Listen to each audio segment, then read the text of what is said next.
o chelneriță, un milionar arogant și un pian mare. Ceea ce a început ca o încercare crudă de a o umili pe ea s-a transformat într-un moment care a tăcut sala și a distrus egouri. Nu vei crede cum a întors ea situația cu nimic altceva decât talentul ei.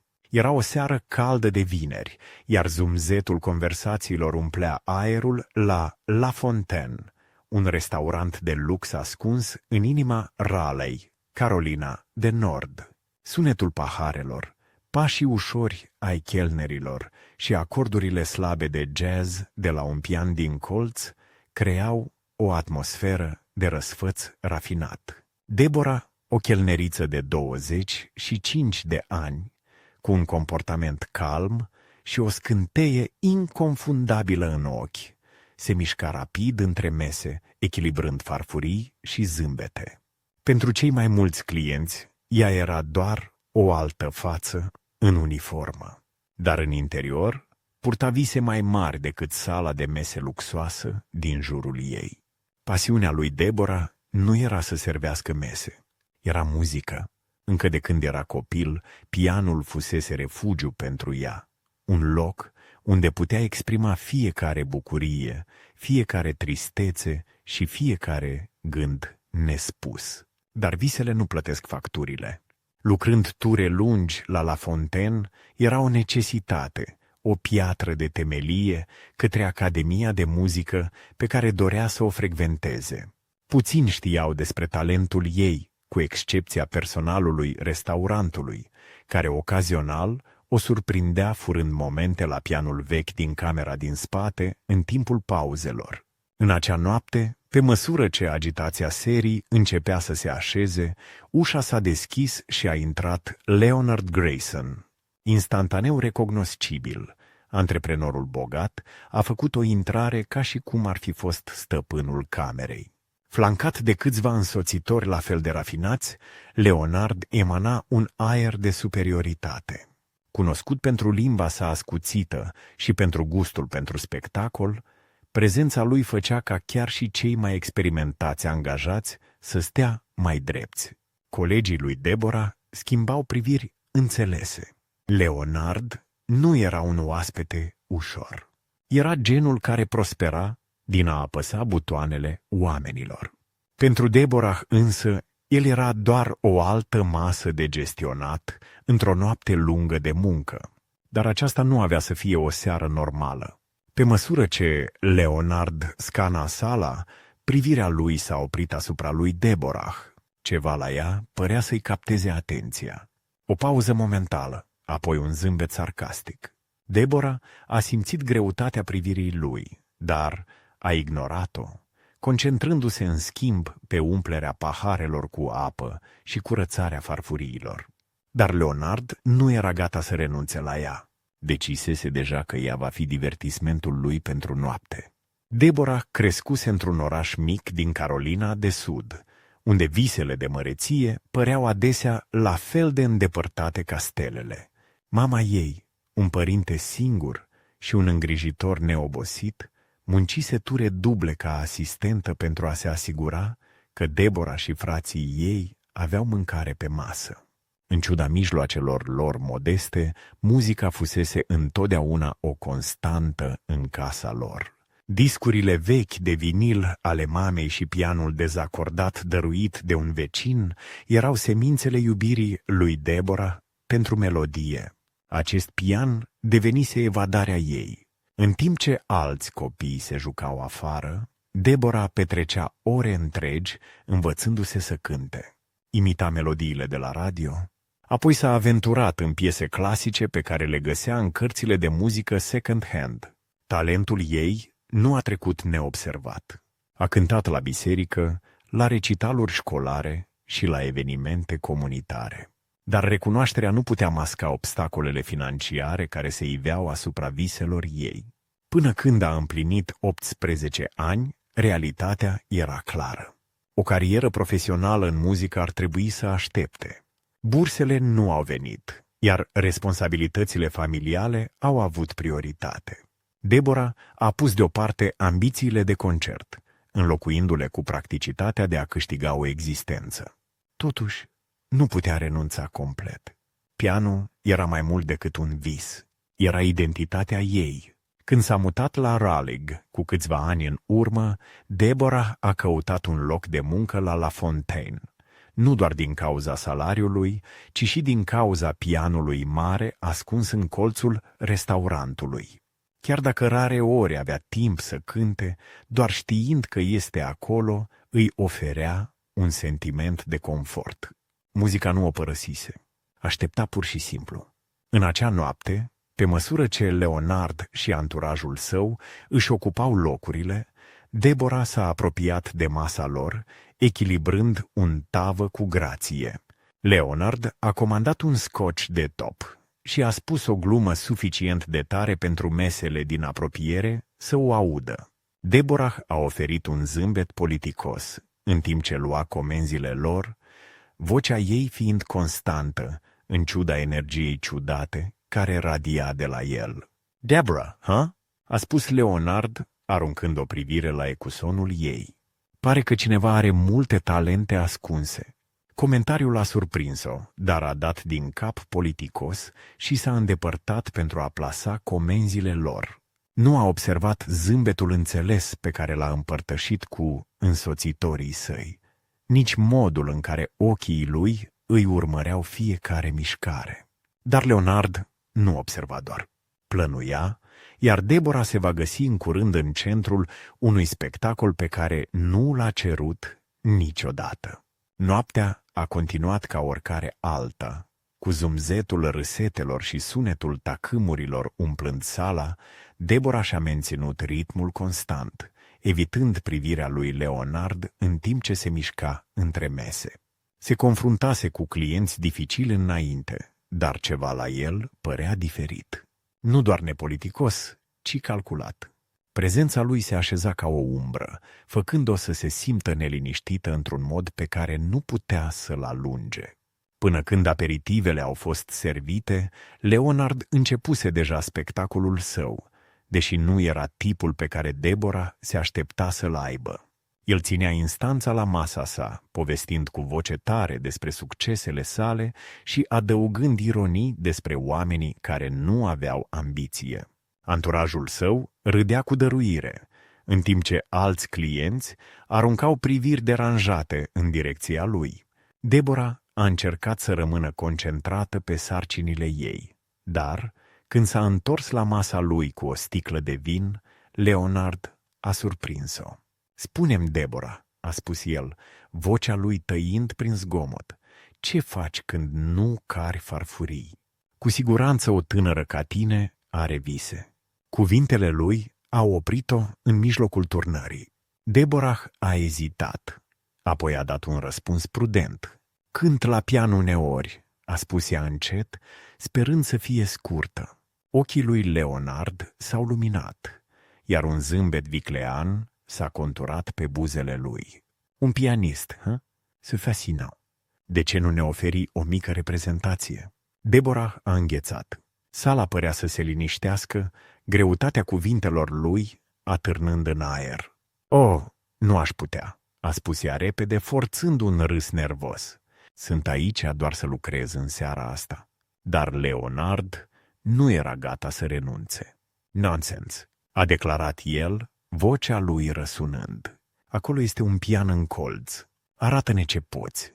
Cu siguranță, o viitoare stea ca tine nu se teme de un mic public." Însoțitorii lui au râs, bucurându-se evident de spectacol. Alți clienți și-au întors capetele, curioși, în legătură cu agitația. Pieptul lui Deborah s-a strâns. Putea simți căldura privirilor lor, judecata tăcută care aștepta să se desfășoare. Voia să spună nu, să plece, dar provocarea lui Leonard atârna în aer, îndemnând-o să se ridice sau să se prăbușească sub greutatea ei. "Chiar nu ar trebui," a băiguit Deborah, aruncând o privire în jur pentru sprijin. Dar chiar și colegii ei păreau ezitanți să intervină. Leonard s-a lăsat înapoi în scaunul său, sorbind din scotch cu un zâmbet sarcastic. "Ah, văd. a spus el în batjocură. Toate vorbe, fără talent. Asta e dezamăgitor. Cuvintele au lovit ca o palmă. Mâinile lui Deborah s-au strâns la margini. Nu era genul care să caute confruntări, dar modul în care el o respingea ca pe o glumă, o nimeni, a tăiat mai adânc decât se aștepta. Vocea mamei ei răsuna în minte. Nu lăsa pe nimeni să te facă mică, Deborah. Ești mai mare decât vor ști vreodată. O clipă de tăcere s-a întins între ei. Deborah a aruncat o privire la pian, apoi înapoi la Leonard. Expresia lui a provocat-o să muște momeala, iar împotriva judecății ei mai bune a făcut-o. Bine, a spus ea, vocea ei fiind constantă, dar joasă. Voi cânta. Sala a vibrat de anticipare în timp ce Deborah se îndrepta spre pian, fiecare pas purtând greutatea atât a fricii cât și a sfidării. Sala de mese părea să-și țină respirația în timp ce Deborah se apropia de pianul mare strălucitor. Lumina moale a candelabrelor de deasupra arunca un spot pe ea, izolând-o de mulțimea murmuroasă. Degetele ei tremurau în timp ce se așeza pe bancă, tastele lustruite strălucind ca o provocare care aștepta să fie întâmpinată. În spatele ei, Leonard se lăsa înapoi în scaunul său, imaginea satisfacției arogante, de parcă deja câștigase orice joc juca. Deborah și-a închis ochii pentru o clipă, stabilizându-și respirația.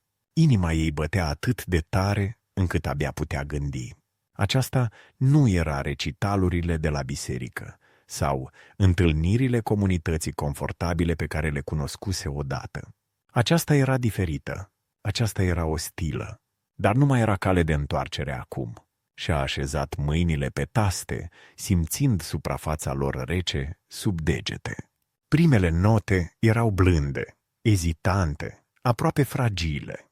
Câțiva clienți s-au mișcat în scaunele lor, iar cineva a tușit în spatele sălii. Deborah le-a ignorat, concentrarea ei ascuțindu-se pe măsură ce se lăsa în muzică. A ales o piesă pe care o știa pe de rost, o interpretare plină de suflet a Clair de Lune de Debussy. Melodia s-a revărsat în sală, țesându-se prin aer ca un fir, delicată, dar neclintită. Pe măsură ce încrederea ei creștea, muzica se intensifica. Mâinile ei se mișcau cu o grație care contrasta cu haosul din interiorul ei, notele curgând ca o mărturisire. Fiecare acord părea să poarte o parte din povestea ei. Sacrificiile pe care mama ei le făcuse, nopțile petrecute practicând într-o cameră înghesuită, greutatea viselor amânate, dar niciodată abandonate. Clienții au tăcut, zumzetul lor anterior fiind înlocuit de o liniște colectivă. Chiar și Leonard, care șoptise în fața însoțitorilor săi, a tăcut. Deborah nu avea nevoie să se uite la el pentru a simți schimbarea din sală.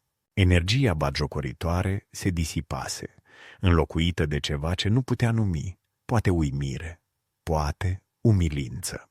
Muzica a crescut, iar Deborah s-a lăsat dusă. Pentru prima dată în ceea ce părea ca ani, nu era o chelneriță sau o visătoare zbătută. Era pur și simplu ea însăși, o artistă. Degetele ei dansau pe taste, scoțând emoții atât de brute și vii încât păreau să plutească în aer ca fumul. Până când a lovit ultimul acord, sala era complet liniștită. O clipă nu era niciun sunet, doar ecoul persistent al pianului. Deborah a stat înghețată, mâinile ei încă odihnindu-se pe taste, nesigură ce va urma. Apoi, ca și cum ar fi fost eliberată dintr-un blestem, publicul a erupt în aplauze. Sunetul a fost zgomotos, reverberând pe pereți și umplând sala cu o căldură pe care Deborah nu se așteptase. Unii clienți s-au ridicat aplaudând cu o fervoare care i-a adus lacrimi în ochi. Colegii ei, care observaseră din margine, s-au alăturat, fețele lor fiind luminate de mândrie. Leonard, totuși, a rămas așezat. Zâmbetul lui dispăruse, înlocuit de o expresie pe care Deborah nu putea să o descifreze. parțial șoc, parțial disconfort, și-a ridicat mâinile și a aplaudat încet. Un sunet gol, comparativ cu aplauzele din jurul lui. Dar chiar și aplauzele lui ezitante nu puteau umbri ceea ce tocmai făcuse Deborah. Își recâștigase vocea, iar niciun grad de condescendență nu putea lua asta de la ea. Pe măsură ce aplauzele începeau să se estompeze, sala părea să expire colectiv. Deborah s-a ridicat încet, genunchii ei tremurând, dar spatele drept. A aruncat o privire în jur, iar pentru prima dată în acea seară a văzut cu adevărat oamenii care o priveau, nu ca spectatori, ci ca martori. Expresiile lor purtau ceva nou, admirație, respect și chiar o nuanță de uimire. Nu s-a uitat la Leonard imediat. În schimb, a dat un mic nod politicos clienților care aplaudaseră cel mai tare, buzele ei curgând într-un zâmbet slab. Nu era mândrie ceea ce simțea, ci ușurare.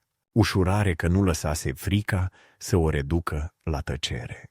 Dar apoi, ca și cum ar fi fost magnetizată, privirea ei s-a îndreptat spre Leonard. El era încă așezat, mâinile lui fiind împreunate în fața lui pe masă. Zâmbetul încrezător pe care îl purtase atât de îndrăzneț mai devreme nu mai era de găsit. În schimb, fața lui era o mască de neutralitate forțată, de parcă nu putea decide dacă să-și recunoască greșeala sau să-și dubleze aroganța. Ei bine, a spus Leonard în cele din urmă, vocea lui fiind mai tare decât era necesar, rupând tăcerea fragilă care se așezase asupra sălii. Asta a fost neașteptat. A râs ușor, deși îi lipsea bravura obișnuită. Se pare că talentul vine cu adevărat din cele mai surprinzătoare locuri. Comentariul a aterizat ca un zgomot surd. Însoțitorii lui au schimbat priviri stânjenite, nesiguri dacă să râdă sau să rămână tăcuți. Deborah și-a înclinat ușor capul, studiindu-l. Cuvintele lui erau menite să fie o ramură de măslin, dar erau goale, apăsate de incapacitatea lui de a-și asuma cu adevărat momentul. Mulțumesc, a spus Deborah, tonul ei fiind constant și deliberat. Nu era căldură în vocea ei, dar nici ostilitate. Nu avea de gând să-l lase să o tragă înapoi în micimea pe care încercase să o impună.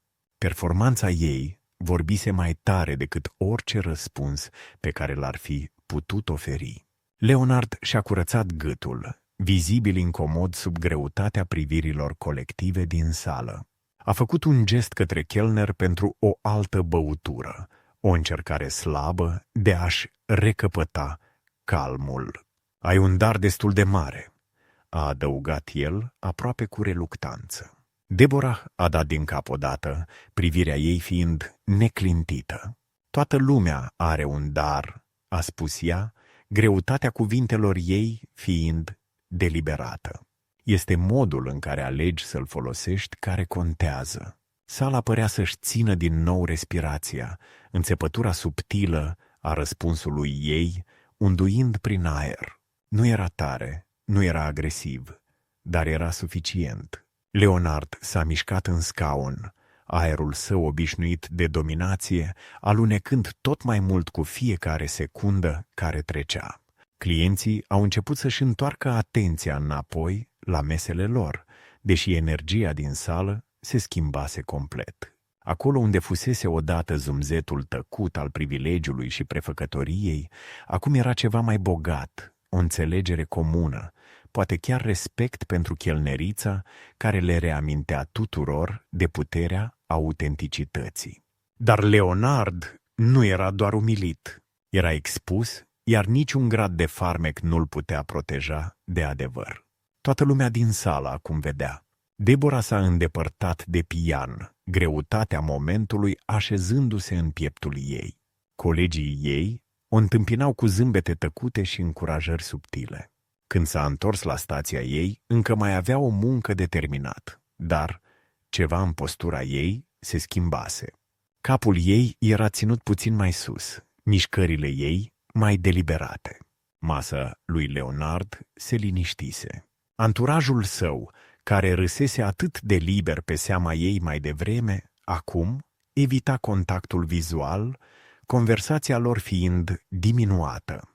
Bravura care umplea odată colțul lor al restaurantului evaporase, lăsând în loc doar o tăcere stânjenitoare. Noaptea a continuat, dar Deborah se simțea mai ușoară.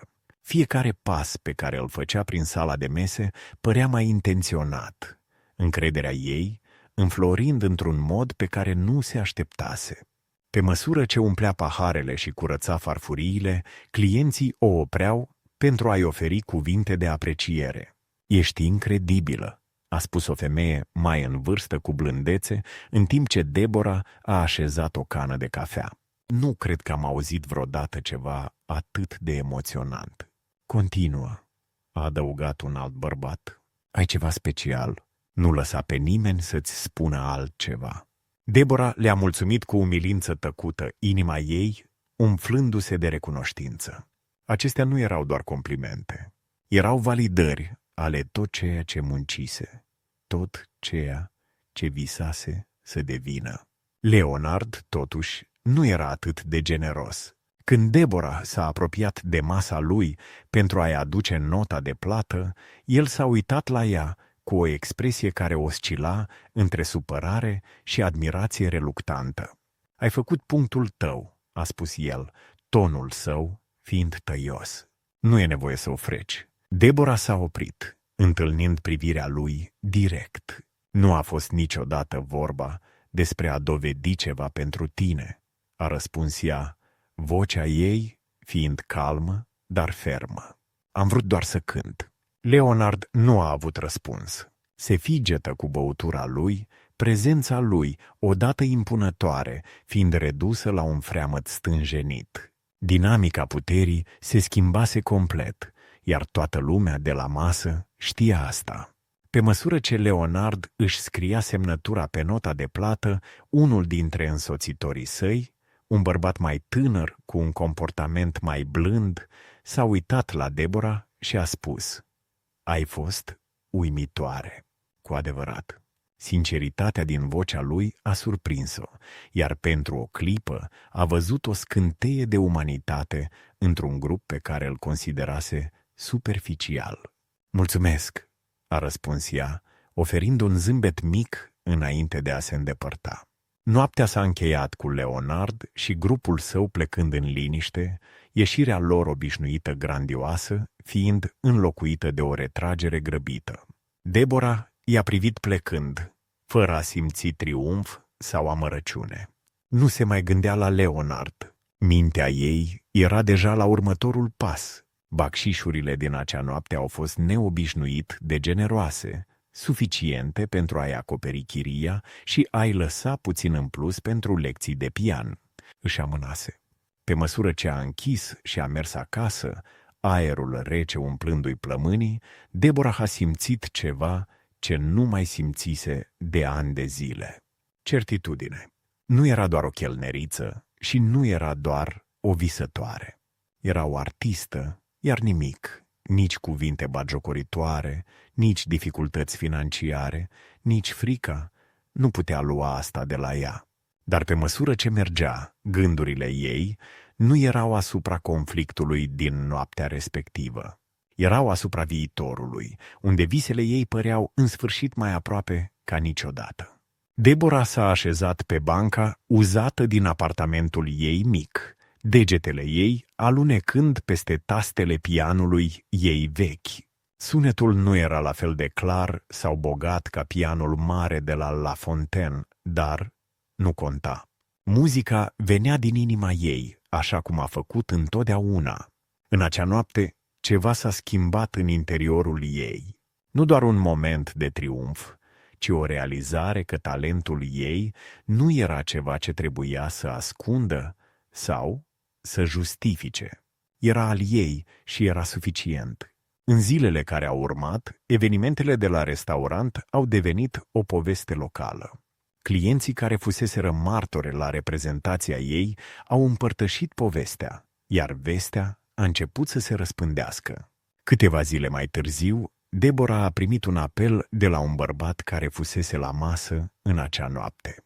Un producător de muzică care vizita din Nashville. Nu oferea faimă sau avere, ci o șansă de a înregistra un demo, un pas către ceva ce îndrăznise doar să viseze.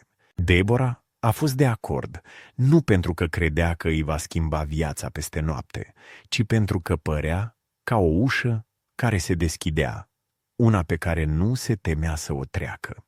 Ani de zile lăsase frica și îndoiala să-i șoptească minciuni în minte, spunându-i că nu era suficientă, că visele ei erau prea mari.